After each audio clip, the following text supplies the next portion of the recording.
ખેડૂત મિત્રો, રમણીકભાઈ કોટડિયા ખેડૂત માર્ગદર્શન અને રમણીકભાઈ કોટડિયા રેવન્યુ માર્ગદર્શક ચેનલની અંદર જે લોકોએ કોમેન્ટની અંદર પ્રશ્નો પૂછેલા છે એમના કેટલાક પ્રશ્નોના જવાબ આપું છું. પૂછે છે કે જંત્રી એટલે શું? જંત્રી એટલે સરકારે તમારી જમીનની કિંમતની નક્કી કરેલી કિંમત, માર્કેટ કિંમત ગમે તે હોય, જંત્રીની કિંમત મુજબ સ્ટેમ્પ ડ્યુટી ભરવી પડે. એટલે સરકારે નક્કી કરેલી જંત્રીની જમીનની કિંમત એટલે જંત્રી. માર્કેટ કિંમત ભલે અલગ હોઈ શકે. ક્યાંક ક્યાંક જંત્રીની કિંમત કરતાં માર્કેટ કિંમત નીચી હોય એવા પણ અપવાદરૂપ ક્યાંક કિસ્સા છે, પણ મોટાભાગે તો એનાથી ઊંચી કિંમત જ હોય છે. પણ સરકાર ધીમે ધીમે જંત્રી ઊંચી લેતી જાય છે. હમણાં માર્ચ મહિના પછી લગભગ જંત્રીઓ પાછી ડબલ કે પ્રપોઝનેટમાં ક્યાંક ક્યાંક ઓછા વધશે. આ છે જંત્રી.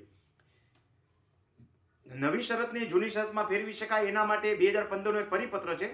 17/3/2017 પછી જૂની શરતની જમીનો જે હોય એમાં જંત્રીની કિંમત ભરી અને ફેરવી શકાશે એવો પણ એક પરિપત્ર છે. 73 વિશે ઘણા પૂછે છે.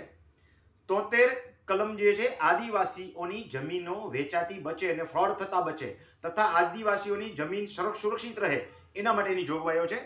73 મુજબ આદિવાસીને જમીન વેચી શકે, બિન આદિવાસી જમીન ખરીદી શકે નહીં એવી જોગવાઈ પાછી 73 ની અંદર છે. તો બંનેમાં ફરક શું થયો? તો 73 આદિવાસીને જમીન વેચી શકે એવી જોગવાઈ છે, પણ આના માટે કલેક્ટરની પૂર્વ મંજૂરી લેવી પડે. પરંતુ 73 નીચે આદિવાસી બિન આદિવાસીને જમીન વેચી શકે જ નહીં. તો આ બે જોગવાઈ જે છે એના માટે બરાબર ધ્યાનમાં રાખજો. ગેરકાયદેસરનો કબજો હોય એના માટે લેન્ડ ગ્રેબિંગ લાગુ પડે ખરી? હા, સંપૂર્ણપણે કબજો કોઈ ગેરકાયદેસર કરી લે તો લેન્ડ ગ્રેબિંગ લાગુ પડે.